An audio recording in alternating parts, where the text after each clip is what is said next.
Maintenant, entrons au Cameroun. Là, non, ça va être un peu plus long pour le Cameroun. Nous sommes tous de nature camerounaise, de nationalité camerounaise. Il y a eu des événements que je vais expliquer et j'espère que ça sera peut-être compris, que ça ne soit pas mal interprété. Pas très très grave, mais il y a des noms que je ne peux pas exprimer de peur que ça soit mal pris. Le 18, enfin le 17, la nuit du 17 au 18, je suis transporté dans Yaoundé. 17 au 18 janvier. Et je vis la scène de l'enlèvement du journaliste encore. Je vis la scène de l'enlèvement du journaliste. Et ça me dérange un peu. Parce que je ne vois pas vraiment le visage, mais je vois comment on l'enlève. On me montre donc le matin une cabale qu'on voit aujourd'hui. J'ai déposé ça sur Facebook le 18. Bon, c'est là. Forcément, si j'ai déposé ça très le matin, on ne savait même pas qu'il était encore kidnappé quand j'ai déposé ce passage, ce truc. Donc, et moi, on me montre deux personnages qui vont être, selon la presse, incarcérés. Et j'ai exprimé cela sur Facebook. Et ça concerne le directeur général d'une chaîne télé, Horizon 4. Et un autre personnage qui est certainement un collaborateur qui n'est pas très loin de lui. Les journaux ont parlé.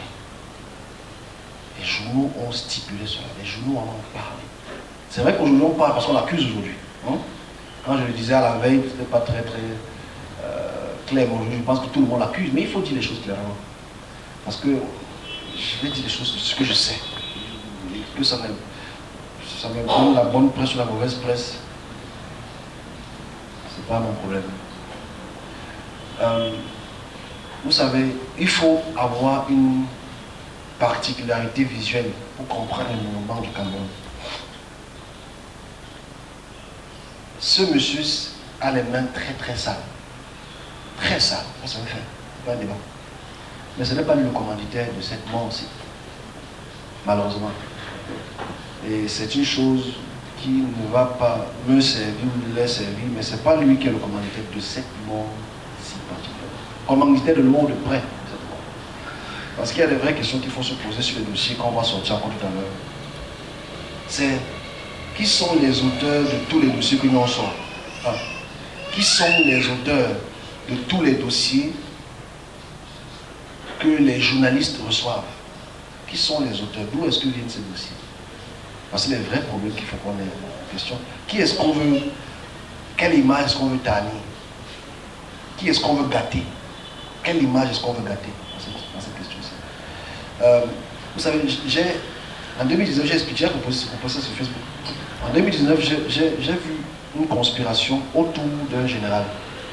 Et aujourd'hui, c'est le facteur numéro 1 de cette conversation, d'un général d'Essentiel, de la DPS, donc la sécurité présidentielle.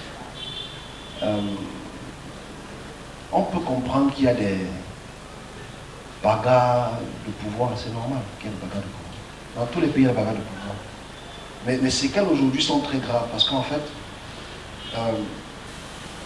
nous allons vivre vraiment jusqu'en avril des situations très compliquées au Cameroun concernant la présidence, concernant tout ce qui est présidence, très grave.